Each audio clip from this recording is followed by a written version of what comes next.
대구에 있는 한 동물 보호소는 매년 겨울마다 입양의 날을 개최한다. 자원봉사자들이 오랜 시간 준비한 이 행사는 입양률을 높이고 유기 동물들의 삶에 한 줄기 희망을 전하기 위한 자리였다. 행사 당일 아침부터 사람들은 하나둘 모여들기 시작했고 가족 단위 방문객들도 끊이지 않았다. 보호소 앞마당에는 임시 철제 우리들이 일렬로 늘어서 있었고 그 안에는 크고 작은 강아지들이 새로운 주인을 기다리고 있었다. 자원봉사자들은 각각의 강아지들 사연을 외워 소개했고 아이들은 신이 나서 여기저기 뛰어다녔다. 부모들은 휴대폰으로 사진을 찍으며 웃었고 일부는 관심 있는 강아지를 직접 안아보기도 했다. 분위기는 밝고 따뜻했다. 누군가는 평생 함께할 가족을 찾고 또 누군가는 생애 처음으로 생명을 품에 안게 되는 날, 보호소의 하루 중 가장 분주하면서도 감정적으로 큰 날이었다. 그러나 그 모든 활기가 미치지 못하는 공간이 한쪽 구석에 있었다. 다른 우리들과 다소 떨어진 위치에 놓인 철제 우리 하나 안에는 갓 3달 남짓 되어 보이는 진도 흰 강아지가 조용히 앉아 있었다. 다른 강아지들과 달리 짖지도 않았고 사람들을 향해 달려들지도 않았다. 양쪽 눈은 희뿌연 막으로 덮여 있었고 그의 시선은 어느 한 곳에도 정확히 닿지 못했다. 그 강아지는 태어날 때부터 시력을 가지지 못했다. 강아지의 앞에 서는 이들은 드물었다. 어떤 이들은 멀리서 보고 안타까운 눈빛을 던지기도 했지만 금세 고개를 돌리고 다른 우리로 발걸음을 옮겼다. 더 튼튼하고 활발하고 눈빛이 생생한 강아지들이 얼마든지 있었다. 한 남자아이가 잠시 발걸음을 멈췄지만 그 아이의 어머니는 부드럽게 손을 잡아 끌며 다른 곳을 가리켰다. 저 강아지는 눈이 안 보여? 여기 이 강아지를 봐에 얼마나 똑똑하게 반응하는지 아이는 아쉬운 표정을 지었지만 이내 어른의 판단에 따랐다. 이 장면을 멀리서 지켜보고 있던 보호소의 책임자 박지우는 묘한 무력감을 느꼈다. 그녀는 20년 넘게 유기 동물들과 함께 해왔고 수많은 입양의 날을 경험했다. 항상 비슷한 패턴이었다. 귀엽고 건강하고 종이 확실한 강아지들은 불과 몇 분 만에 입양이 결정되곤 했다. 반면 나이가 많거나 다리가 불편하거나 질병 이력이 있는 동물들은 하루 종일 기다려도 아무도 다가오지 않았다. 특히 장애를 가진 동물은 더욱 외면받기 쉬웠다. 아무리 따뜻한 말로 설명해도 현실의 벽은 높았다. 그녀는 진도 흰 강아지를 처음 구조한 날을 떠올렸다. 버스터미널 근처에 버려진 종이 상자 안에서 발견됐고 몸은 말랐지만 비교적 건강했다. 시력 문제가 있다는 걸 알게 되었을 때도 그녀는 낙담하지 않았다.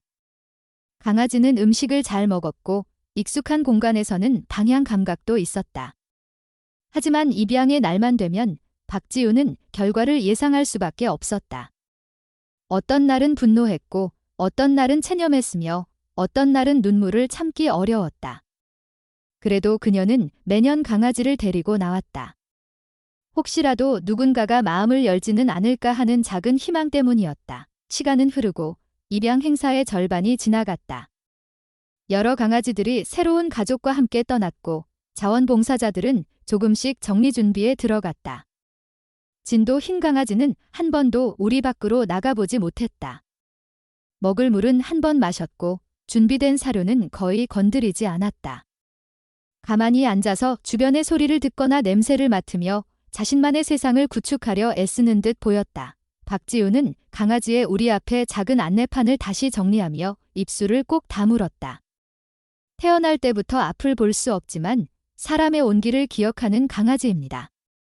조용하지만 똑똑하고 익숙한 환경에 잘 적응합니다. 이런 문구는 수없이 써왔지만 바뀌는 건 많지 않았다. 설명은 이해받지 못했고 배려는 외면당했다. 대부분의 사람들은 완벽한 반려동물을 원했고 불완전함에 대한 준비는 되어 있지 않았다. 마당 곳곳에서는 기념 촬영이 한창이었다.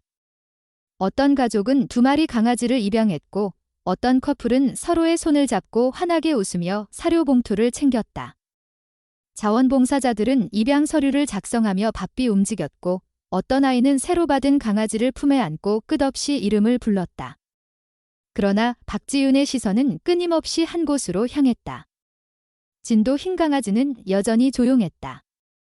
그 작은 몸에 담긴 고요함은 마치 외면당하는 것에 익숙하다는 듯했다. 시간이 더 지나자 마당은 점점 조용해졌다. 해는 지기 시작했고 몇몇 자원봉사자들은 입양되지 않은 동물들을 다시 벤에 싣기 시작했다. 박지우는 내심 마음을 단단히 먹고 있었다. 이 강아지도 다시 데려가야 한다는 현실을 받아들일 준비를 하며 다음 입양의 날을 또 기약해야겠다고 다짐했다. 하지만 그때였다. 어느 한쪽에서 아주 천천히 걸어오는 그림자가 시야에 들어왔다. 그림자의 주인은 백발의 노인이었다. 흐트러진 머리카락, 빛바랜 옷차림, 굽은 어깨. 그는 아무 말 없이 조용히 진도 흰 강아지의 우리 앞에 섰다. 주위를 둘러보지도 다른 강아지들을 보지도 않았다. 단지 그 강아지 하나만 바라보았다. 박지우는 그의 눈빛에서 이상한 정적을 느꼈다. 무언가를 찾는 것이 아니라 무언가를 마주하는 듯한 시선. 노인의 얼굴에는 감정이 드러나지 않았지만 어쩐지 오래전 잃어버린 것을 다시 본 사람의 표정처럼 보였다. 그 순간 박지우는 자신의 대사를 반복적으로 꺼낼 준비를 했다. 안녕하세요. 어떤 강아지를 만나보고 싶으신가요? 이 아이는 앞이 보이지 않지만 그런데 말을 꺼내기도 전에 노인은 조용히 입을 열었다. 이 아이, 앞이 안 보이네요. 그는 질문을 던진 것이 아니었다. 그냥 사실을 받아들이는 말투였다. 박지우는 고개를 끄덕이며 설명을 덧붙였다. 네, 태어날 때부터 그렇지만 혼자 잘 먹고 익숙한 환경에선 잘 움직여요. 노인은 말없이 강아지를 바라봤다. 손이 미세하게 떨리고 있었다. 박지우는 그의 눈이 붉어져 있다는 것을 알아챘다. 호흡이 일정하지 않았고 몸의 중심이 흔들리는 것 같았다. 괜찮으세요? 라는 질문에 노인은 마치 멀리서 돌아온 사람처럼 천천히 눈을 깜빡였다. 그리고 조용히 말했다. 이 아이, 안아봐도 되겠습니까? 박지우는 잠시 망설였다. 그는 분명 감정적으로 불안해 보였고 주변 상황도 정리 중이었다. 그러나 그의 눈빛에 담긴 절실함은 결코 가볍지 않았다. 마치 오늘 아니면 안 된다는 간절함. 그녀는 묵묵히 철창을 열고 강아지를 들어 노인의 품에 안겨주었다. 그날 보호소 행사장은 조용히 저물어갔다. 그러나 진도 흰 강아지를 품에 안은 노인의 마음속에서는 40년 동안 잠들어 있던 무언가가 다시 움직이기 시작했다. 그 시작이 앞으로 무엇을 의미할지 아무도 알지 못했다. 단지 한 가지는 분명했다. 외면받던 강아지와 침묵의 노인이 마주한 이 짧은 순간이 단순한 입양 이상의 무언가를 예고하고 있었다. 광호는 강아지를 안은 채 아무 말 없이 한참을 서 있었다. 주변에서 자원봉사자들이 우리를 정리하고 입양 서류를 마무리하는 소리가 들려왔지만 그는 그 어떤 소리에도 반응하지 않았다. 품 안의 강아지는 미동조차 없이 가만히 있었다. 낯선 체온에도 놀라지 않았고 낯선 냄새에도 몸을 움츠리지 않았다. 광호는 조심스럽게 손끝으로 강아지의 머리를 쓰다듬었다. 그 순간 손 아래로 느껴지는 따뜻한 생명의 기운이 너무나 선명하게 느껴졌다. 박지우는 옆에서 조심스럽게 설명을 이어갔다. 보호소에 들어온 경위, 생후 추정 개월수, 건강 상태, 적응력 등 광호는 아무 대답 없이 고개만 천천히 끄덕였다. 그의 표정은 여전히 무표정했지만 뭔가 깊은 심연에서 올라오는 감정이 얼굴에 흐릿하게 배어 있었다. 어느 순간 그는 입술을 떼었다. 낮고 떨리는 목소리였다. 이 아이, 몇 개월쯤 되었나요? 박지우는 3달쯤 되었어요. 버스 터미널 근처에서 박스에 담긴 채 발견됐고요. 라고 대답했다. 광호는 눈을 감았다. 오래된 기억이 떠오르는 듯 했다. 그러더니 조용히 강아지를 품에 더 가까이 안았다. 그 동작엔 조심스러움이 묻어 있었고 그 조심스러움은 후회에 가까웠다. 박지우는 눈앞의 장면이 단순한 입양이 아니라는 것을 느꼈다. 오랜 세월 동안 수많은 입양을 지켜봤지만 지금 이 순간은 무언가 달랐다. 이것은 단순한 선택이 아니라 고백이었고 고백은 곧 고통의 반영이었다. 이 아이 이름은 없겠지요? 광호는 물었다. 박지우는 고개를 저었다. 아직 이름은 붙이지 않았다고. 광호는 고개를 끄덕이며 자신의 속에서 무언가가 서서히 올라오는 것을 느꼈다. 그리고 불쑥 말했다. 내 딸도 눈이 안 보였습니다. 박지우는 순간 말을 잃었다. 예상하지 못한 고백이었고 그 속에 담긴 무게는 말로 표현할 수 없을 정도였다. 광호는 자신의 이야기를 꺼내기 시작했다. 한 문장씩 조용히 그러나 흐트러짐 없이 그의 딸 이름은 은서였다. 밝고 생기 넘치던 아이였다. 유치원 때부터 책을 좋아했고 혼자 책을 읽으며 그림도 잘 그렸다. 온 집안을 돌아다니며 노래를 부르던 아이였다. 하지만 7살이 되었을 때 갑작스럽게 두통을 호소하기 시작했다. 시야가 흐려지고 불편함을 느낀다는 말을 반복했다. 병원에서 검사를 받았고 결과는 상상도 못한 것이었다. 시신경의 악성 종양이 발견된 것이다. 수술은 성공적이었지만 시력을 완전히 잃었다.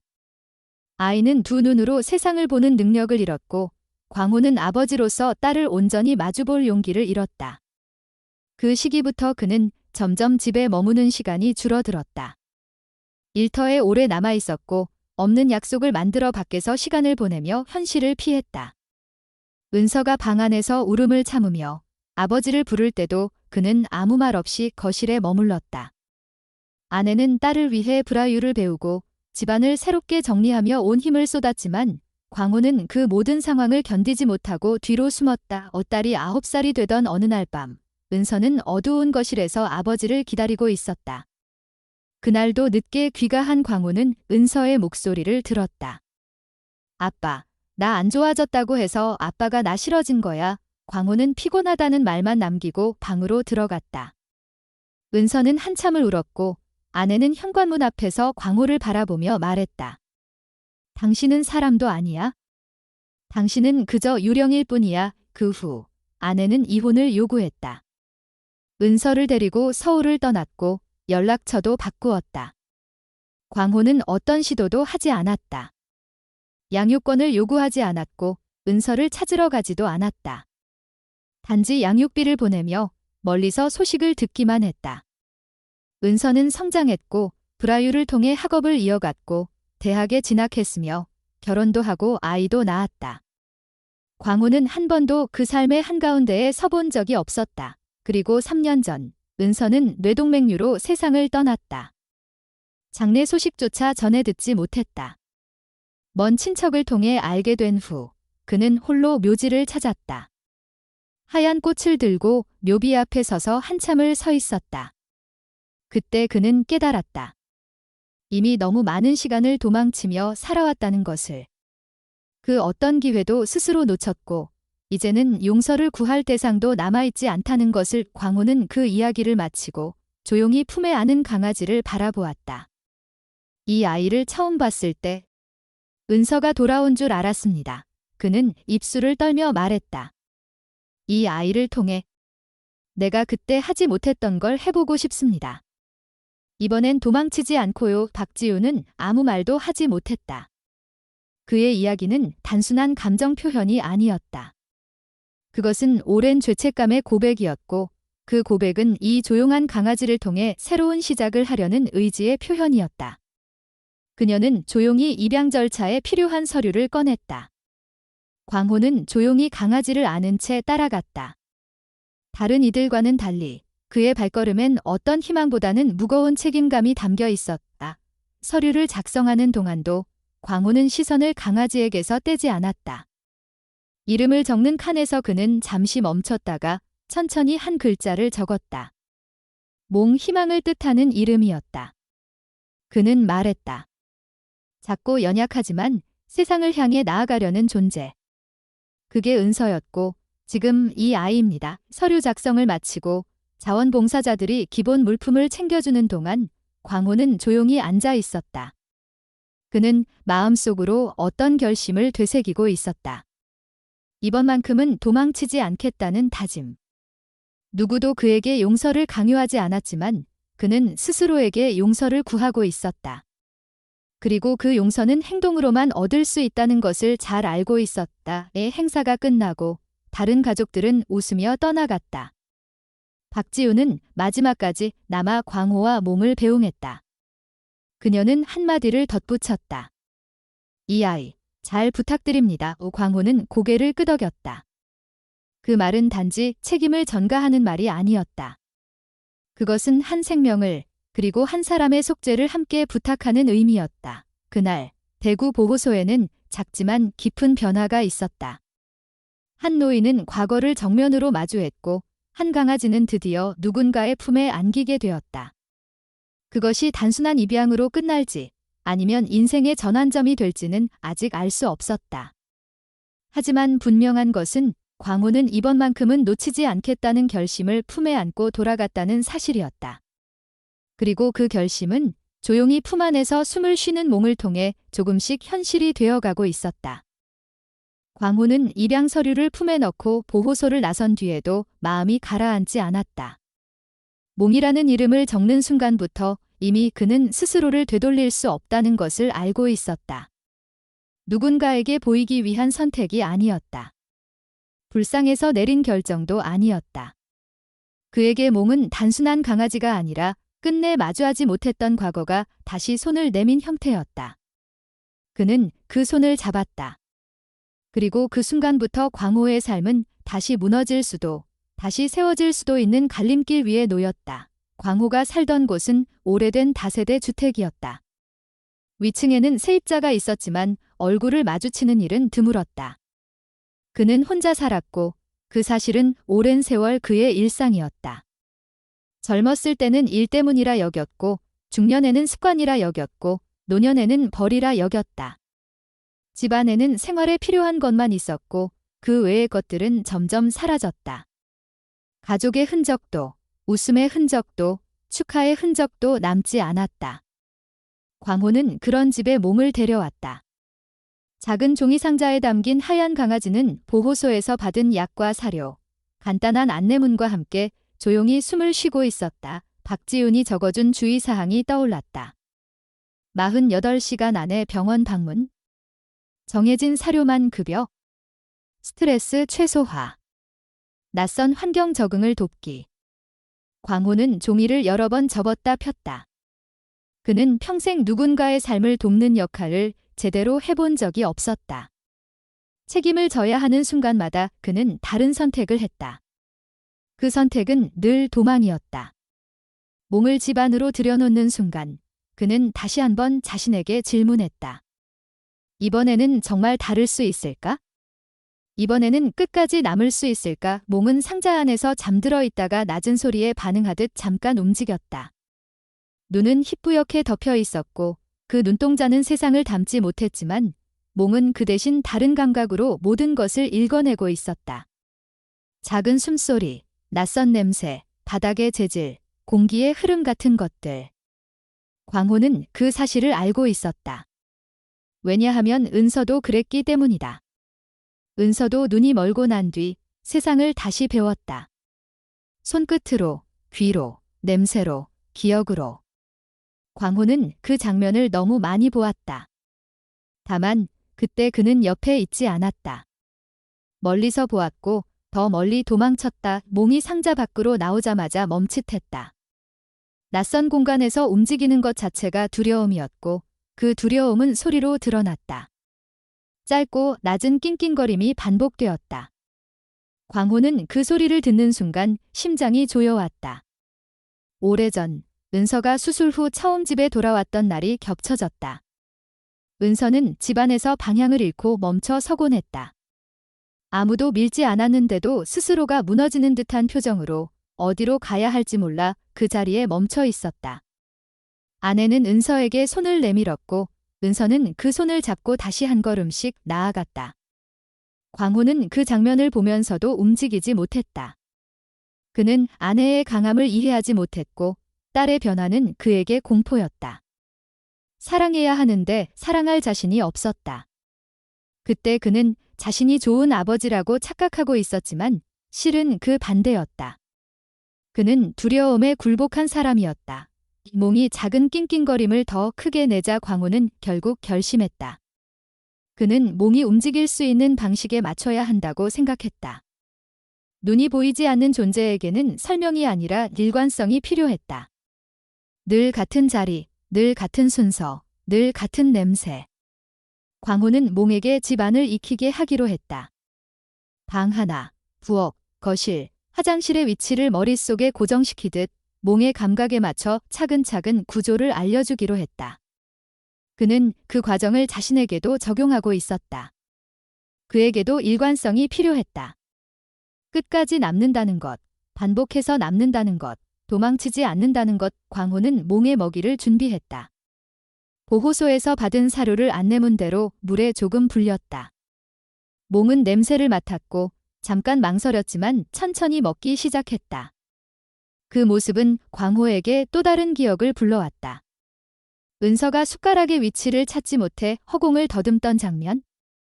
입을 찾지 못해 음식이 옷에 떨어지던 장면? 그때도 아내는 포기하지 않았다. 접시를 바꿨고 질감을 달리했고 은서가 구분할 수 있도록 규칙을 만들었다. 광호는 그 곁에서 아무것도 하지 않았다. 그는 불쌍하다는 감정만으로 자신을 합리화했다. 하지만 불쌍함은 사랑이 아니었다. 불쌍함은 거리두기였다. 은서를 사람으로, 딸로 받아들이지 못한 그의 비겁한 방식이었다. 이몽은 먹이를 다 먹고도 한동안 움직이지 못했다. 방향을 잃었고 다시 낑낑거림이 시작됐다. 광호는 그 소리를 들으며 손에 힘이 들어갔다. 그는 지금 이 순간이 단지 강아지의 적응 문제가 아니라는 것을 알고 있었다. 이것은 광호 자신이 감당해야 할 시험이었다. 몽의 불안은 광호의 과거를 흔들었고 광호의 과거는 지금의 선택을 부숴버릴 수도 있었다. 그는 무너질 듯한 감정을 억누르며 몽이 스스로 익힐 수 있도록 같은 자리에 물그릇을 두고 같은 자리에 잠자리를 마련했다. 보호소에서 받은 낡은 담요를 깔고 그 위에 추가로 이불을 덧댔다. 그 작은 준비는 광호에게는 커다란 선언 같았다. 이 집에 생명이 들어왔다. 이 집에 책임이 들어왔다. 이 집에 다시 관계가 들어왔다. 밤이 되자 몽은 잠들었지만 광호는 잠들지 못했다. 그는 소리에 예민해졌다. 몽의 숨소리 하나에도 마음이 흔들렸다. 은서가 밤마다 울던 소리가 떠올랐다. 그 울음은 단지 아이의 슬픔이 아니라 아버지를 부르는 신호였다. 하지만 광호는 그 신호를 외면했다. 그는 그때 자신이 견딜 수 없었다고 말해왔다. 그러나 사실은 견디지 않았다가 맞았다. 광호는 그 차이를 이제야 정확히 이해하고 있었다. 은서의 삶은 그에게 너무 무거웠고 그는 그 무게를 함께 들 사람이 아니라 내려놓는 사람이었다. 새벽이 깊어지자 몽이 갑자기 불안해졌다. 낮은 울음이 점점 커졌고 낯선 공간에서 길을 잃은 존재의 두려움이 소리로 번졌다. 광호는 그 소리를 듣는 순간 심장이 철렁 내려앉았다. 그는 과거로 돌아간 듯 했다.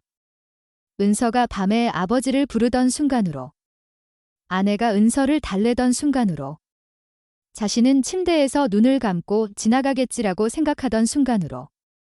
그러나 이번에는 그 방식으로 끝낼 수 없었다. 몽은 지금 혼자였고 광호는 유일한 사람이었다. 광호가 외면하면 몽은 그대로 공포 속에 남게 된다. 광호는 그 사실을 너무 잘 알았다. 은서가 그랬으니까 광호는 몽 곁으로 다가가 그 존재를 안정시키려 했다. 몽은 그의 체온과 냄새를 확인하듯 조용해졌고 울음은 줄어들었다. 광호는 그 순간 자신이 오랫동안 잊고 살았던 감각을 되찾는 듯 했다. 누군가가 자신을 필요로 한다는 감각. 그 필요가 부담이 아니라 관계라는 감각. 그는 몽이 잠잠해질 때까지 곁을 지켰다. 그리고 마음속으로 결심을 반복했다. 이번에는 끝까지 남는다. 이번에는 피곤하다는 이유로 도망치지 않는다. 이번에는 사랑을 증명한다. 그날 새벽, 광호는 잠을 제대로 자지 못했지만 이상하게도 이전과 달랐다. 피곤함이 그를 더 비참하게 만들지 않았다. 오히려 그는 자신이 살아있다는 것을 느꼈다. 수십 년 동안 그는 죄책감 속에서만 살아왔다. 죄책감은 그의 하루를 지배했고 사람들과의 관계를 끊었고 스스로를 벌주게 했다. 하지만 몽이 들어온 뒤부터 그 죄책감은 다른 형태로 변하기 시작했다. 도망치는 이유가 아니라 남아야 할 이유로 바뀌고 있었다. 광호는 몽이 다시 잠든 뒤에도 한참을 앉아 있었다. 은서의 얼굴이 떠올랐다. 은서가 마지막으로 자신에게 했던 말이 떠올랐다. 17살 무렵 광호가 딸에게 전화를 걸었을 때 은서는 잠깐 침묵했고 곧바로 관계를 끊었다. 광호는 그 침묵 속에 모든 것이 담겨 있다는 것을 알았다. 상처, 단절, 단호함, 그리고 자신이 돌이킬 수 없게 만든 시간. 그는 그 후로 더 이상 시도하지 않았다. 그게 자신이 할 수 있는 유일한 배려라고 착각했다. 그러나 그 또한 도망이었다. 은서의 삶에서 사라진 채, 자신도 사라진 채 살아온 시간이었다. 오몽의 숨소리는 규칙적으로 이어졌다. 광호는 그 소리를 들으며 생각했다. 은서는 이미 세상에 없고 그는 그 사실을 바꿀 수 없다. 하지만 몽은 지금 여기 있다. 그리고 몽이 여기 있다는 사실은 광호에게 과거를 다시 살아보라는 명령이 아니라 과거를 반복하지 말라는 기회였다. 그는 그 기회를 잡았다. 아직은 시작에 불과했다. 아직은 첫날이었다. 그러나 광호는 알고 있었다. 첫날이 가장 어렵고 첫날을 넘기면 그 다음은 선택의 연속이라는 것을 광호는 몽이 잠든 자리에서 시선을 떼지 않았다. 이 작은 존재가 자신을 용서해 줄 거라 기대하지 않았다. 대신 그는 스스로에게 말했다. 용서는 결과가 아니라 과정이다.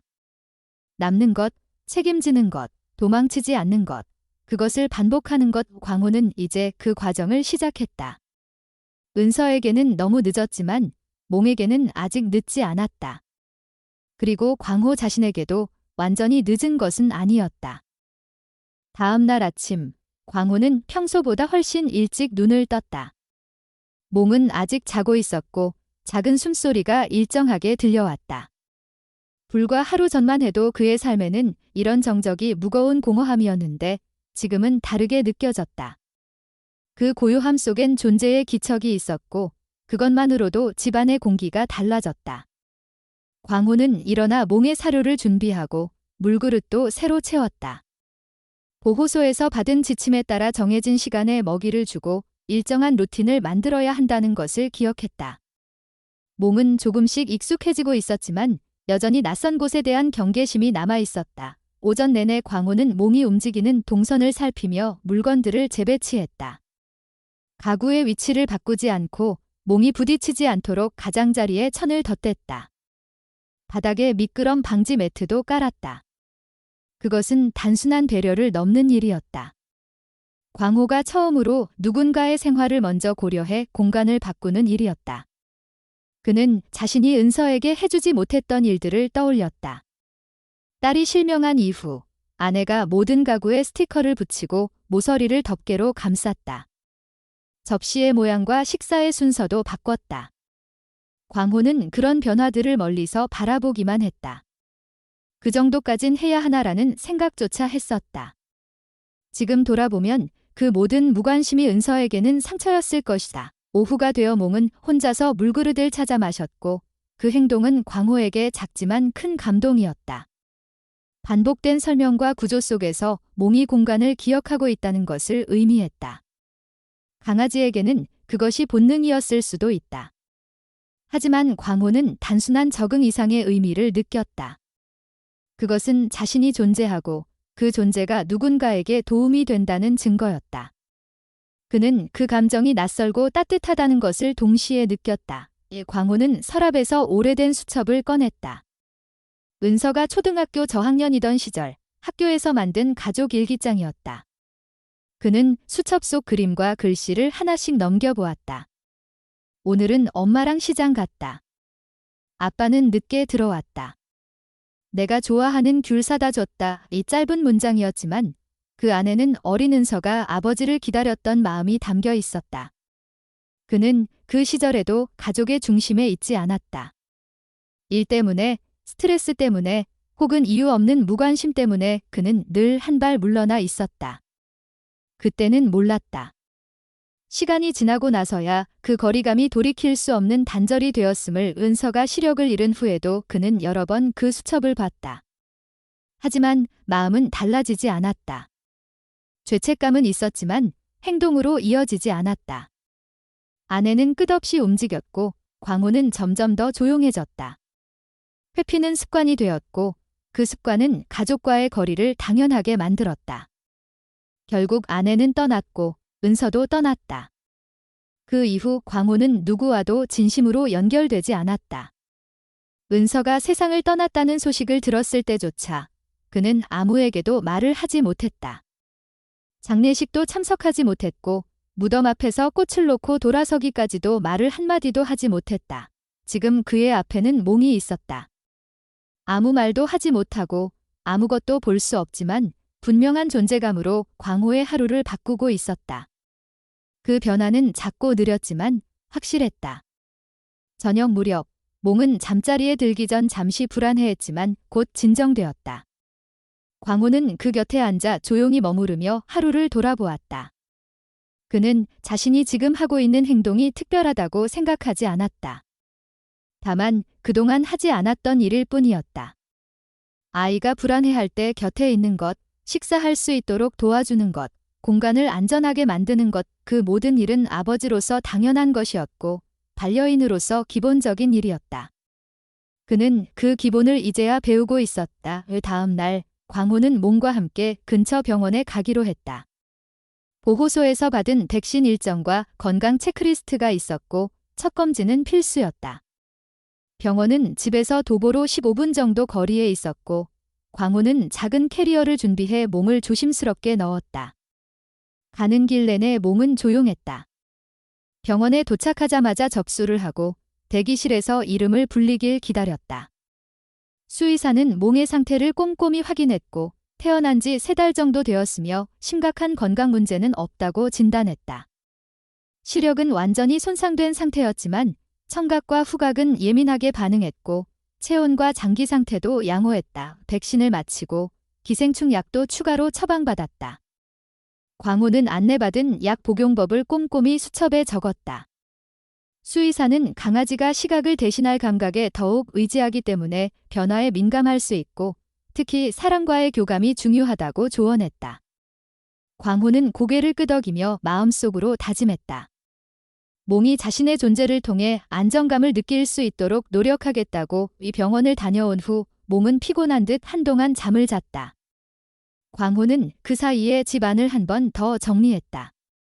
강아지용 매트를 추가로 깔았고 미끄러운 구간에 러그를 덧댔다. 또한 방문마다 작은 종을 달아 소리로 방향을 파악할 수 있도록 했다. 모든 준비가 끝난 뒤 그는 작은 숨을 내쉬었다. 이 모든 일은 그에게 생소했지만 더 이상 두렵지 않았다. 밤이 되어 몽은 혼자서 물그릇을 찾아 마셨고 배변 패드도 정확히 찾아갔다. 광호는 그 모습을 보며 눈시울이 뜨거워졌다. 불과 이틀 전만 해도 낯선 공간에 떨던 존재가 이제는 자신만의 길을 찾고 있었다. 그것은 광호 자신에게도 의미 있는 변화였다.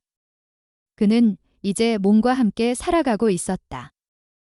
은서에게 하지 못했던 수많은 행동들이 몽을 통해 실현되고 있었고 그 모든 과정이 죄책감을 넘어선 회복의 여정처럼 느껴졌다. 광호는 작은 의자에 앉아 오래된 가족 사진을 꺼냈다. 결혼식 날 찍은 사진, 갓난아기였던 은서를 안고 웃던 장면, 유치원 앞에서 찍은 첫 등원 기념사진. 그러나 시력을 잃은 이후의 은서 사진은 한 장도 없었다.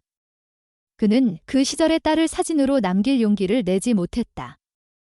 어쩌면 자신이 외면한 사실이 사진으로 남는 것이 두려웠는지도 몰랐다. 그는 사진을 조용히 바라보다가 다시 넣었다. 이제는 과거를 바꿀 수 없다는 걸 알았다. 하지만 몽과의 시간은 바꿀 수 있었다. 미래는 아직 정해지지 않았고 그의 선택으로 만들어질 수 있었다. 은서는 더 이상 곁에 없지만 그가 어떤 사람으로 남을지는 아직 결정되지 않았다. 몽은 지금 이 순간도 그의 곁에 있었다. 숨 쉬고, 듣고, 느끼고 있었다. 그 사실만으로도 광호는 다시 시작할 용기를 얻고 있었다. 그날 밤, 광호는 처음으로 몽에게 말을 걸었다. 오늘 하루, 수고했다의 짧은 한마디였지만 그것은 오랫동안 닫혀 있었던 마음의 문이 조금 열린 증거였다. 몽은 반응하듯 몸을 움직였고 잠시 후 조용히 잠들었다. 광호도 그 옆에서 눈을 감았다. 그의 마음에는 여전히 죄책감이 남아 있었지만 그 죄책감은 이제 더 이상 그를 마비시키지 않았다. 대신 매일매일의 선택으로 조금씩 변화시키고 있었다. 그는 오늘도 도망치지 않았고 내일도 그럴 것이다. 그리고 그것이면 충분했다. 이른 아침, 광호는 익숙한 소리에 잠에서 깼다. 몽이 조용히 흐느끼는 듯한 소리를 내고 있었다. 처음에는 단순한 잠꼬대인 줄 알았지만 곧 이어진 구토 소리에 그는 자리에서 일어났다. 바닥에는 노란 액체가 퍼져 있었고 몽은 미세하게 떨고 있었다. 광호는 당황했지만 곧 정신을 가다듬었다. 체온이 높았고 호흡이 일정하지 않았다. 어제까지만 해도 먹고 자고 움직이던 몽이 하룻밤 사이 급격히 나빠진 것이다. 광호는 망설이지 않았다. 전날 병원에서 받은 명함을 손에 쥐고 몽을 상자에 조심히 담았다. 병원까지는 걸어서 15분 거리였지만 지금은 시간이 중요했다. 택시를 타고 이동하겠다는 생각도 들었지만 이른 시각이라 골목길까지 들어오는 차량이 없었다. 광호는 결국 상자를 들고 뛰다시피 걸었다. 손에 힘이 들어갔고 가슴은 조여왔다. 그는 계속해서 몽의 상태를 확인하며 조금만 버텨줘라는 말을 마음속으로 되뇌었다. 병원 문은 아직 열리지 않은 상태였다. 문 앞에서 기다리며 여러 번 문을 두드렸다. 잠시 후 병원 안쪽에서 불이 켜졌고 어제 보았던 간호사 안드레아가 문을 열었다. 그녀는 당황한 광호의 얼굴을 보며 상황을 직감했고 곧장 안으로 들였다. 광호는 숨을 고르지 못한 채 몽이 밤새 토했어요. 열도 있고 많이 아파 보여요 라고 말했다. 안드레아는 바로 수의사에게 연락했고 몇 분 후 세련된 머리를 한 중년의 남자가 진료실로 들어왔다. 그는 자신을 서정우라고 소개하며 몽의 상태를 확인하기 시작했다. 서정우는 청진기를 들고 심박수를 측정했고 체온계를 통해 열을 확인했다. 체온은 40도 가까이 되었고 복부를 누르자 몽은 미약한 소리를 냈다. 일단 응급처치를 해야 합니다. 탈수도 심하고 장에 통증이 있는 것 같아요. 피검사랑 초음파부터 진행하겠습니다. 그는 짧고 정확하게 말했다. 광호는 고개를 끄덕이며 따라갔다. 몽은 무기력하게 누워 있었고 주사 바늘이 들어갈 때조차 저항하지 않았다. 피가 채취되고 진료 장비들이 빠르게 움직였다. 서정우는 화면을 보며 말을 이었다. 의심되는 건 파보바이러스입니다. 유기견에서 자주 발생하는데 급성으로 진행되면 위험할 수 있어요. 광호는 숨을 삼켰다. 파보바이러스. 이름조차 낯설었지만 위험하다는 말만은 분명히 들렸다. 그는 작게 물었다. 죽을 수도 있나요? 서정우는 잠시 말을 멈췄다. 치료하지 않으면 치명적입니다. 지금부터 집중 치료에 들어가야 합니다. 입원은 최소 3일, 상태에 따라 더 길어질 수도 있어요. 광호는 고개를 끄덕였다. 입원시켜주세요. 뭐든 다 해주세요. 서정우는 간호사에게 입원실을 준비하라고 지시했고 몽에게 수액이 연결되었다. 몽은 여전히 눈을 감고 있었고 몸의 반응은 거의 없었다. 광호는 침착하게 보이려 했지만 마음은 계속해서 무너지고 있었다. 그는 자리에 앉아 손을 꼭 쥐었다. 몽을 품에 안았던 날이 불과 며칠 전이었다. 그 짧은 시간 동안 그는 이미 몽에게 많은 것을 느꼈고 많은 것을 바꿔가고 있었다. 그런데 이제 그 모든 것이 끝날 수 있다는 생각이 들자 가슴이 먹먹해졌다. 안드레아가 다가와 따뜻한 차를 건넸다. 그녀는 조용히 말했다. 처음 입양한 아이가 아프면 정말 힘들어요. 하지만 서 원장님은 경험이 많으세요. 믿어도 좋아요. 광호는 고맙다고 말했지만 위로는 잘 와닿지 않았다. 그는 그저 몽이 다시 눈을 떴으면 좋겠다고 생각했다. 다시 물그릇을 찾아가고 다시 조심스럽게 울음을 내며 자신의 곁을 채워주었으면 좋겠다고 바랐다. 하지만 지금 몽은 움직이지도 반응하지도 않았다. 숨소리만이 간신히 존재를 증명하고 있었다. 오후가 지나고 상태는 나아지지 않았다. 몽은 몇 차례 더 구토했고 배설물에 피가 섞이기 시작했다. 서정우는 다시 항바이러스제와 항생제를 추가했다. 고개를 숙인 광호에게 그는 조심스럽게 말했다. 치료를 계속하겠지만 솔직히 말씀드리면 예후는 불확실합니다. 심장이 불규칙하고 장기 기능이 조금씩 약해지고 있어요. 광호는 말없이 고개를 끄덕였다. 그는 몽의 곁을 지키고 싶었다. 누군가가 의심하더라도 이번만큼은 도망치지 않기로 다짐했다. 그래서 그는 말했다. 여기서 밤을 보내도 되겠습니까? 서정우는 잠시 망설이다가 허락했다. 다만 치료에 방해가 되지 않는 선에서요. 그렇게 광호는 입원실 한쪽에 마련된 작은 의자에 앉아 몽의 곁을 지켰다. 밤이 깊어질수록 몽의 상태는 더 나빠졌고 새벽 2시쯤 급성 발작이 왔다. 몸이 뒤틀렸고 의자에 앉아있던 광호는 소리를 질렀다. 서정우가 급히 내려왔고 발작 억제제를 투여했다. 5분쯤 지나서야 몽의 몸이 다시 안정되었다. 서정우는 조용히 말했다. 신경계에 영향을 주기 시작한 것 같아요. 이건 좋은 징조가 아닙니다. 광호는 대답하지 않았다. 그는 조용히 몽의 앞발 옆에 손을 두었다. 손끝에 닿는 체온은 여전히 뜨거웠고 불안정한 호흡이 손을 타고 전해졌다. 그는 낮게 속삭였다. 나는 내가 무서워할까 봐 이 자리에 있어? 혼자 남지 않게 하려고 그는 그 말을 몇 번이고 되풀이했다. 자신에게 하는 말처럼, 몽에게 하는 말처럼 다음 날 아침, 몽은 거의 움직이지 않았다. 밥도 먹지 않았고 물도 입에 대지 않았다. 광호는 계속해서 말을 걸었지만 반응은 없었다. 그날 오후, 서정우는 광호를 따로 불렀다. 이제 결정을 하셔야 할 수도 있습니다. 계속 치료를 이어가는 건 가능하지만 아이가 고통을 느끼고 있습니다.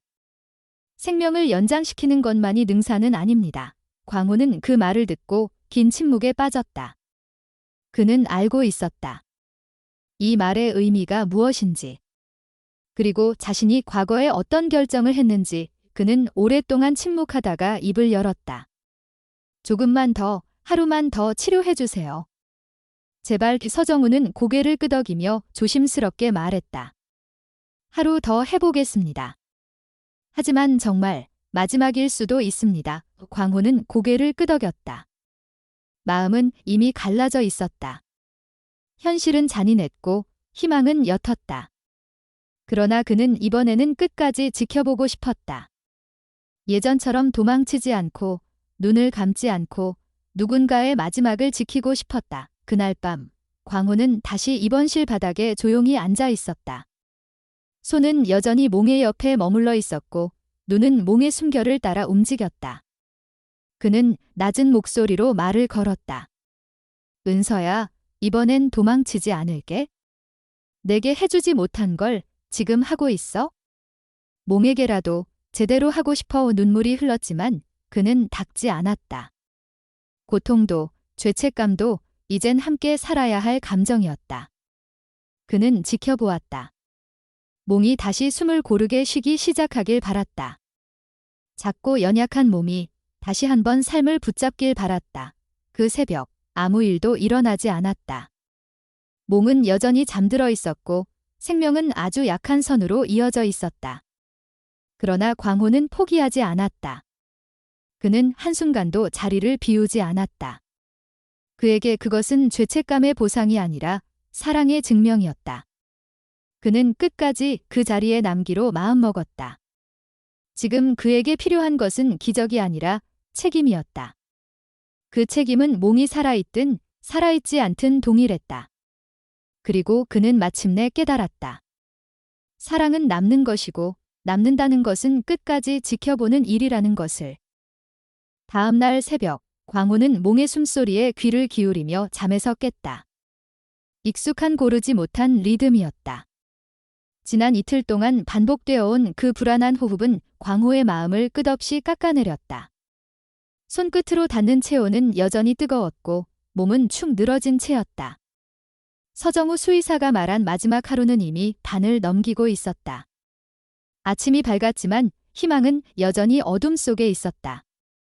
광호는 아무 말 없이 손을 몽의 앞발 옆에 놓은 채 입을 열었다. 이번에도 포기하면 안 된다고, 은서야. 그때 너에게 도망쳤던 것처럼 또 그렇게 하면 안 되니까. 광호는 자신의 말이 몽에게 닿을 수 있다고 믿지는 않았다. 하지만 그 말은 자신에게 하는 다짐이기도 했다. 죄책감은 평생 그를 따라다녔지만 이제는 그 죄책감을 감추기보다 껴안기로 했다. 몽이 살아있든 아니든 그 옆에 남아야 할 사람이 자신이라는 사실만은 분명했다. 오전 내내 몽의 상태는 나아지지 않았다. 간호사 안드레아는 여러 차례 수액을 교체했고 위장보호제와 진통제도 추가로 투여됐다. 광호는 계속해서 자리를 지키며 수의사의 설명을 들었다. 심장 박동이 일정하지 않고 신장 수치도 점점 나빠지고 있어요. 몸이 반응하지 않으면 해열제도 의미가 없습니다. 서정우의 말은 조심스럽지만 단호했다. 그는 희망을 주지 않았고 대신 사실만을 전했다. 점심 무렵 광호는 처음으로 식사를 거절하지 않고 받았다. 안드레아가 가져온 빵과 죽은 식어 있었지만 그는 천천히 씹으며 몸을 바라봤다. 목을 넘기는 것이 힘들었고 속이 울렁거렸다. 그러나 그는 억지로라도 음식을 삼켰다. 자신이 무너지면 몸을 지킬 수 없다는 생각뿐이었다. 오후 4시쯤 서정우가 다시 병실을 찾았다. 그는 광호를 조용히 복도로 불러냈다. 두 사람 사이에는 긴 침묵이 흘렀다. 마침내 서정우가 입을 열었다. 광호님, 저는 지금까지 할 수 있는 모든 치료를 했습니다. 몽은 더 이상 약에 반응하지 않고 있고 장기 기능도 지속적으로 저하되고 있어요. 솔직히 말씀드리면 몽은 고통을 느끼고 있습니다. 우리가 붙잡고 있는 것은 생명이 아니라 고통일 수 있어요. 광호는 그 말을 들으며 고개를 숙였다. 그는 이 말이 의미하는 바를 너무도 잘 알고 있었다. 생명 연장이란 말은 때때로 위안이 아닌 폭력이 될 수 있다는 것, 자신이 몽을 붙잡고 있는 것이 과거를 바로잡기 위한 것이었는지 아니면 단지 자신을 위한 집착이었는지 혼란스러웠다. 그러나 그는 쉽게 결정을 내릴 수 없었다. 지난날 은서를 떠나보낸 방식이 머릿속에 선명했다. 그때처럼 뒤돌아서는 순간 또다시 죄책감은 그를 평생 따라다닐 것이다. 조금만 더 시간을 주세요. 오늘까지만 지켜보고 싶습니다. 광호의 목소리는 낮고 단호했다. 서정우는 고개를 끄덕였다. 알겠습니다. 저도 끝까지 함께하겠습니다. 해가 지기 시작했다. 몽은 여전히 깨어나지 않았다. 수액은 천천히 흘러들었고 기계는 여전히 비정상적인 수치를 표시했다. 광호는 조용히 몽의 곁에 앉아 하루를 정리했다. 말로 표현할 수 없는 감정이 그의 가슴을 채웠다. 분노, 슬픔, 후회, 사랑. 그 모든 감정이 몽이라는 작은 존재를 중심으로 뒤엉켜 있었다. 밤이 깊어지자 광호는 몽에게 말을 걸기 시작했다. 너도 알고 있었지? 내가 무서워하고 있다는 걸 처음 널 안았을 때부터 나는 다시 도망칠까봐 두려웠어. 근데 말이야. 이번엔 진짜 도망치지 않았어. 그리고 그게 얼마나 힘든 일인지도 알게 됐어. 사랑은 말로만 하는 게 아니라는 것도 이제야 알았고 그는 눈을 감았다. 잠시 후 손에 이상한 감각이 전해졌다. 몽이 미세하게 손가락을 핥고 있었다. 광호는 눈을 떴다. 몽의 눈은 여전히 하얗게 덮여 있었지만 머리는 천천히 광호 쪽으로 향했다.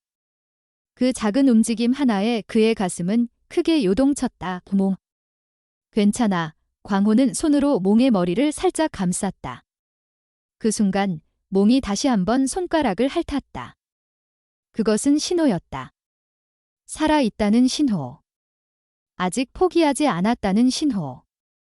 그는 곧바로 간호사를 불렀고 안드레아는 황급히 몽의 상태를 확인했다. 체온은 여전히 높았지만 눈동자의 반응이 돌아오고 있었다. 호흡은 여전히 약했지만 조금 더 일정해졌다. 서정우도 곧 병실로 들어왔다. 그는 몽을 직접 살펴보고 여러 지표를 다시 측정했다. 심장이 조금 안정됐고 체온이 1도 정도 떨어졌습니다. 확신할 순 없지만 회복의 신호일 수 있어요. 지금부터는 몽의 의지와 체력 싸움입니다. 광호는 무릎에 힘이 풀리듯 의자에 주저앉았다. 감정이 한꺼번에 터졌고 그는 소리내어 울기 시작했다. 몽은 그 소리에 반응하듯 가볍게 머리를 들었다. 그 모습에 안드레아도 눈시울을 붉혔다. 서정우는 조용히 광호의 어깨에 손을 얹고 말했다. 이 아이, 정말 끈질긴 생명을 가졌네요. 그리고 아마 그건 광호님 덕분입니다. 밤은 여전히 깊었고 몽의 상태는 완전히 회복된 것이 아니었다. 하지만 분명히 어제와는 달랐다. 광호는 밤새 손을 몽의 옆에 두고 작은 움직임 하나하나에 귀를 기울였다. 새벽이 가까워질수록 몽은 조금씩 몸을 움직였고 미세하게 숨을 고르게 쉬기 시작했다. 광호는 속으로 중얼거렸다. 사라져서 고맙다. 견뎌줘서 고맙다. 너 덕분에 나도 살아. 그리고 그는 마음속에서 오래도록 되뇌었다. 사랑은 끝까지 지켜보는 것, 그리고 함께 견디는 것이라는 사실을 그날 새벽, 광호는 오랜만에 마음 깊숙한 곳에서 오는 평온함을 느꼈다. 몸이 완전히 회복되려면 더 많은 시간이 필요했지만 그 시작이 눈앞에 있었다. 그는 이제 알았다. 자신이 그 자리에 남아 있었다는 사실 하나만으로도 지난 수십 년의 후회가 조금은 덜어질 수 있다는 것을. 그리고 그 사실이 광호에게는 기적이었다. 몸은 천천히 회복했다. 하루에 조금씩만 깨어 있었고 사료는 죽 형태로 바꿔야 했으며 수분 섭취도 간호사의 도움을 받아야 가능했다. 하지만 분명히 달라졌다. 광호가 손을 내밀면 머리를 들었고 익숙한 목소리에 반응하며 눈을 돌렸다. 체온은 조금씩 내려갔고 호흡도 고르게 이어졌다. 설사를 멈추는 데는 시간이 걸렸지만 피가 섞이지 않은 배변이 나온 날 서정우는 조심스레 미소 지었다. 이제야 회복의 문턱에 들어섰습니다. 광호는 그 말을 들으며 무겁게 눌리던 가슴이 조금 풀어지는 걸 느꼈다. 몸은 여전히 약했고 매일같이 상태를 지켜봐야 했지만 분명히 죽어가는 생명은 아니었다. 이제는 살아있으려는 의지가 눈에 보였다. 병원에서의 시간은 일주일을 넘어섰고 간호사들과 수의사들도 몽에게 정이 들었다. 특히 안드레아는 종종 과일이나 수제 간식을 가져와 광호와 나눠 먹었고 밤 근무 중이면 커피 한 잔을 함께 마시기도 했다. 광호는 낯선 친절에 처음엔 어색해했지만 서서히 마음을 열었다. 나이를 초월한 공감은 언어보다 빠르게 통했다. 7번째 날 아침, 서정우는 퇴원을 이야기했다.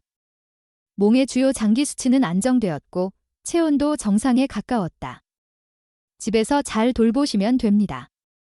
약 복용은 정확히 지키셔야 하고 최소 2주는 절대 안정입니다. 광호는 고개를 깊이 숙이며 감사 인사를 전했다. 병원 문을 나설 때 그는 작은 종이 상자에 몽을 조심스럽게 담았다. 상자 안의 몽은 그 어느 때보다도 평온했다. 고개를 들어 세상의 냄새를 맡았고 광호의 손이 들어올 때마다 고요하게 반응했다. 집에 도착한 광호는 준비해 두었던 새 친구를 꺼냈다. 포근한 담요와 낮은 방석, 따뜻한 조명 아래 조용한 공간. 이전에는 존재하지 않던 구조였다. 집이라는 공간에 누군가를 위한 자리가 마련된 것은 정말 오랜만의 일이었다. 몽은 천천히 냄새를 맡으며 그 자리를 익혔고 이불 위에 몸을 누였다. 광호는 조용히 그 모습을 바라보다가 부엌으로 향해 사료를 준비했다. 사료에 미지근한 물을 섞고 약을 정확히 분량대로 넣었다. 먹이 그릇 앞까지 몽을 안고 간 뒤 손으로 안내해 주었다. 몽은 한참을 머뭇거리다 혀를 내밀어 조금씩 먹기 시작했다. 그날 오후, 광호는 택배로 주문했던 장난감들을 정리했다. 소리가 나는 작은 방울 인형, 촉감이 다양한 천 장난감, 씹기 좋은 두꺼운 로프까지. 시각이 아닌 청각과 촉각을 자극할 수 있는 것들로만 골랐다. 그는 그것들이 몽에게 큰 의미가 있을지 확신하지 못했지만 그저 무언가를 해주고 싶었다. 손을 쓸 곳이 있다는 사실만으로도 그는 하루를 살아갈 동력을 얻었다. 며칠 뒤, 광호는 정기검진을 위해 병원을 다시 찾았다.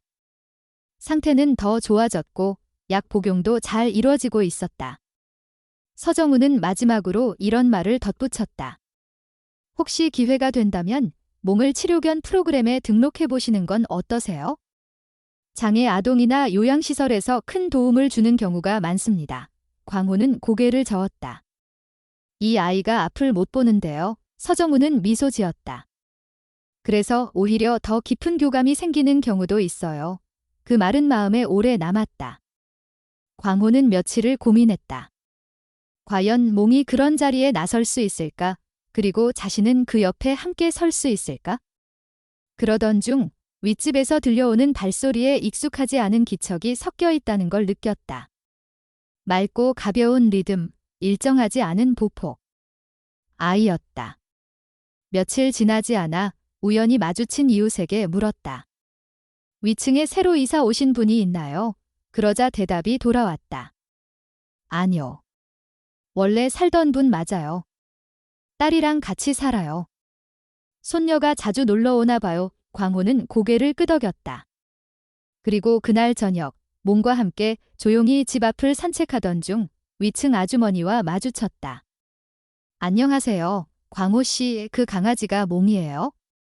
잘 지내죠? 아주머니의 목소리는 평소보다 부드러웠다. 광호는 조용히 미소 지으며 고개를 끄덕였다. 아주머니가 말을 이었다. 우리 손녀가 시각장애가 있어요. 12살인데 강아지를 참 좋아하거든요. 그런데 딸이 바빠서 키우진 못하고요. 혹시 같이 놀아볼 수 있을까요? 광호는 잠시 망설였다. 사람을 다시 관계 안으로 들인다는 건 여전히 그에게 쉬운 일이 아니었다. 하지만 그는 곧 대답했다. 물론입니다. 몽도 사람을 좋아해요. 특히 조용한 아이를. 토요일 오후 초인종이 울렸다. 문 앞에는 머리를 가지런히 묶은 소녀가 서 있었다. 흰 지팡이를 손에 들고 있었고 어깨에는 작은 가방이 걸려 있었다. 그녀의 이름은 서하였다. 밝고 당당한 목소리로 자신을 소개했고 몽이 어디 있냐고 물었다. 광호는 서하를 거실로 안내했고 몽은 낮은 낑낑 소리를 내며 방향을 찾았다.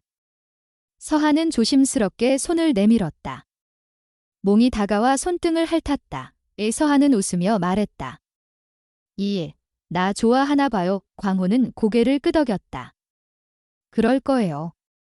내가 조용하고 따뜻해서. 그날 이후 서하는 매주 광호의 집을 방문했다. 가끔은 숙제를 가져오고 가끔은 과일을 들고 왔다. 그녀는 몽의 움직임을 손끝으로 기억했고 몽도 그녀가 오는 요일을 기억하는 듯 행동했다. 어느 날 서하는 광호에게 물었다. 할아버지, 몽이는 눈이 안 보이지만 행복해 보여요. 저도 그래 보일까요? 광호는 잠시 말을 잇지 못했다. 그리고 천천히 대답했다. 행복한 사람은 다른 사람을 행복하게 만들 수 있어. 너는 몽을 웃게 해. 그걸 보면 알 수 있어. 그 이후 광호는 몽이 누군가의 삶에 실제로 도움이 된다는 걸 실감했다. 단지 살아남은 존재가 아니라 함께 살아가는 존재로서 의미가 있다는 걸 느꼈다. 몽은 여전히 앞을 보지 못했지만 감정은 누구보다 섬세하게 읽어냈다.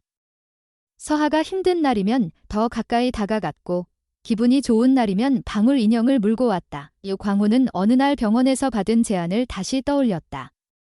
치료견 프로그램.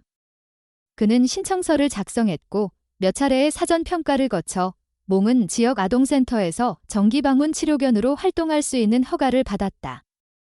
처음 센터에 방문한 날, 아이들은 조용히 몽을 둘러싸고 앉았다. 몇몇은 말을 걸었고 몇몇은 조심스럽게 손을 내밀었다. 광호는 아이들에게 몽의 이야기를 들려주었다. 이 아이도 처음엔 혼자였어요. 길에 버려졌고 병에 걸렸고 앞도 못 봐요. 하지만 여러분 덕분에 지금 이렇게 잘 살아 있어요. 한 아이가 물었다. 눈이 안 보여도 행복할 수 있어요. 광호는 대답했다. 행복은 눈으로 보는 게 아니에요. 마음으로 느끼는 거예요. 그날 이후 몽과 광호는 매주 한 번 센터를 찾았다. 서한은 여전히 매주 집에 왔고 이제는 친구도 한 명 데려오기 시작했다. 광호의 집에는 커피 냄새와 과일 향이 함께 났고 웃음소리가 조금씩 쌓였다. 그 변화는 거창하지 않았지만 분명한 진동이었다. 광호는 이제 더 이상 혼자가 아니었다. 몽이 그에게 준 것은 단지 삶의 두 번째 기회가 아니라 사람들과 연결되는 용기였다. 그는 그것으로 충분하다고 느꼈다. 과거는 지워지지 않지만 미래는 다시 그릴 수 있다는 것을 알게 되었기 때문이다. 3달이 지나고 몽은 완전히 다른 모습을 보였다. 처음 광호의 품에 안겼던 그 작고 떨리던 강아지는 더 이상 없었다. 몽은 여전히 시력을 갖지 못했지만 공간을 완벽히 기억하고 움직였다. 물그릇이 있는 위치, 식사 시간이 되면 들리는 소리, 서하가 오는 요일까지도 잊지 않았다. 광호는 몽과 함께 아침에 일어나 산책을 나가고 오후에는 간식을 챙겼으며 저녁엔 조용히 이야기하는 시간을 가졌다. 예전엔 혼잣말 같았던 시간이 이제는 대화로 느껴졌다. 광호의 집은 예전과 달라졌다. 창가에는 화분이 놓였고 냉장고 문에는 서하가 그린 그림과 손글씨 편지가 붙어 있었다. 사진이 하나둘 생겨났고 방문객이 있을 때마다 웃음소리가 들렸다.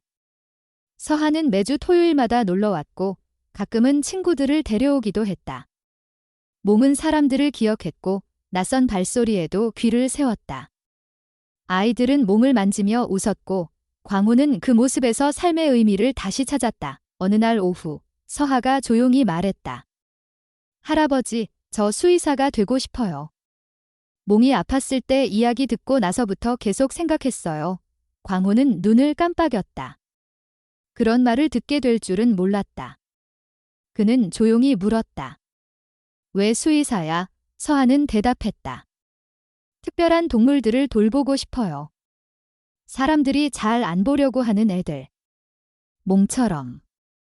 다들 건강하고 예쁜 애들만 좋아하지만 저는 조금 다르게 태어난 친구들도 똑같이 소중하다는 걸 알려주고 싶어요. 광호는 그 말을 들으며 마음속 깊이 울림을 느꼈다. 은서가 살아있었다면 어떤 삶을 살았을지 상상해 보았다. 그녀도 누군가에게 따뜻한 말을 전할 수 있었을까? 용기를 줄 수 있었을까? 지금 그에겐 그 질문에 대답할 수 없었다. 하지만 서하를 통해, 몽을 통해 그는 그 가능성을 상상할 수 있었다. 그건 그에게 아주 큰 변화였다. 연말이 다가오면서 광호는 오랜만에 편지를 받았다. 봉투에는 반가운 이름이 적혀 있었다. 윤정이었다. 은서의 어머니, 광호의 전 아내. 그는 한동안 봉투를 쥔 채 열지 못했다. 손이 떨렸고 가슴이 먹먹해졌다. 결국 마음을 다잡고 조심스럽게 봉투를 열었다. 안에는 짧은 편지가 있었다. 서하가 우리 친척이라는 걸 알게 됐어? 아이가 몽 이야기 자주 하더라. 내가 변했다는 걸 느꼈어. 늦었지만 전하고 싶었어. 은서는 죽기 전 당신을 용서했어.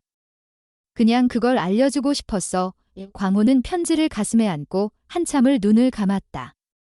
말로 다 표현할 수 없는 감정이 일렁였고 한 문장 한 문장이 그의 가슴을 두드렸다. 용서를 받았다는 말, 자신이 끝내 듣지 못할 줄 알았던 말이었다. 그는 고개를 떨구고 오래도록 흐느꼈다. 몽이 다가와 그의 무릎 옆에 머리를 기댔다. 아무 말 없이 그냥 함께 있었다. 그 순간 광호는 깨달았다. 용서란 상대에게서 오는 말이기도 하지만 스스로에게 내려야 하는 결단이기도 하다는 것을 며칠 뒤 동네 공원에서 열린 작은 지역 축제에 초청받아 몽과 함께 다녀왔다. 치료견 프로그램에서 활동하는 동물과 보호자들을 소개하는 시간이었다. 광호는 단상 위에 서서 몽을 안고 마이크를 잡았다. 그는 길게 말하지 않았다. 이 아이는 눈이 보이지 않지만 사랑을 보는 데엔 누구보다 정확합니다. 저는 이 아이 덕분에 다시 살아갈 수 있었습니다. 사랑은 남는 것, 그리고 끝까지 책임지는 것입니다. 행사가 끝난 뒤 몇몇 아이들이 광호와 몽에게 다가왔다. 그중 한 아이가 말했다. 저도 눈이 잘 안 보여요. 근데 괜찮아요. 몽도 괜찮으니까요. 광호는 아이의 손을 꼭 잡고 대답했다. 너는 괜찮은 게 아니라 특별한 거야. 그리고 그 특별함은 누군가에게 빛이 될 수 있어. 겨울이 깊어가고 첫눈이 내리던 날 광호는 몽과 함께 조용히 창가에 앉아 있었다. 라디오에서는 조용한 캐럴이 흘러나왔고 커피 향이 방안을 감쌌다. 몽은 그의 무릎에 머리를 올렸고 광호는 손을 얹었다. 그는 조용히 말했다. 나는 이제 더 이상 도망가지 않아. 너 덕분이야. 은서도 어쩌면 지금 어딘가에서 웃고 있을지 몰라. 내가 너를 만났기 때문에 그날 밤 서하와 그녀의 엄마 그리고 광호, 몽은 함께 저녁을 먹었다. 탁자 위에는 김치전과 떡국 그리고 귤이 놓였다. 서하는 이야기 보따리를 풀었고 몽은 테이블 밑을 천천히 돌아다니며 사람들의 기척을 느꼈다. 웃음소리가 가득했고 따뜻한 말들이 오갔다. 식사를 마친 뒤 서하는 조심스레 잔을 들고 말했다. 건배해요. 우리 다 같이. 이유는 가족이 생긴 걸 기념해서요. 광호는 그 잔을 들며 작게 웃었다. 그래, 가족. 피로 무기지 않아도 시간을 함께 쌓은 존재들. 함께 울고 웃으며 서로를 지탱해주는 사람들. 그 순간 그는 더 이상 과거에 머물러 있지 않았다. 죄책감에 갇혀있던 시간이 끝났고 이제는 사랑 속에 머무는 사람이 되었다. 밤이 깊고 모두 돌아간 뒤 광호는 조용히 불을 끄고 몽 옆에 앉았다. 그는 사진 한 장을 꺼내 들었다. 은서가 5살이던 시절 활짝 웃으며 두 팔을 벌리고 있던 사진이었다. 그는 사진을 보며 말했다. 너는 나 없이도 잘 살았고 결국 나도 너 덕분에 다시 살아. 고맙다, 은서야. 그리고 사랑해. 그는 사진을 조심스레 책상 위에 놓고 몸을 쓰다듬었다. 몽은 가볍게 꼬리를 흔들며 대답하듯 몸을 움직였다. 광호는 조용히 눈을 감았다. 삶은 완벽하지 않다. 때로는 너무 늦게 깨닫고 너무 깊이 후회한다. 하지만 누군가를 위해 남기로 결심하는 순간 우리는 다시 시작할 수 있다. 그리고 그 시작은 작은 생명 하나에서 비롯되기도 한다. 끝까지 남아주는 용기, 그 용기만이 누군가의 인생을 구할 수 있다. 그렇게 광호는 남았고, 몽은 살아있었고, 사랑은 결국 다시 피어났다. 그리고 그건 정말 충분했다. 존경하는 여러분, 저희 이야기에 귀 기울여 주시고 끝까지 함께 해주신 모든 분들께 깊은 감사의 인사를 전합니다. 한 생명을 품는다는 것이 단순한 선택이 아니라 끝까지 남아주는 용기임을 이 이야기를 통해 나눌 수 있어 진심으로 뜻깊게 생각합니다. 우리 곁에 있는 존재들, 비록 조금 다르거나 약할지라도 그 자체로 충분히 소중하고 사랑받을 가치가 있다는 사실을 함께 되새길 수 있었기를 바랍니다. 누군가를 이해하고 포용하는 삶이 결국 우리 자신을 더 따뜻하게 만든다는 메시지가 여러분의 마음에 닿기를 바랍니다. 이 작은 이야기가 누군가에게 위로가 되고 또 다른 용기를 전할 수 있기를 소망합니다. 그 마음을 이어가기 위해 여러분의 따뜻한 관심이 큰 힘이 됩니다. 감동을 느끼셨다면 좋아요를 눌러주시고 아래 댓글을 통해 여러분의 생각과 마음을 나눠주세요. 여러분 한 분 한 분의 목소리가 저희에게는 큰 울림이 됩니다. 그리고 앞으로도 더 많은 이야기를 함께 나누고 싶다면 채널을 구독해주세요. 함께 해주셔서 진심으로 감사드립니다.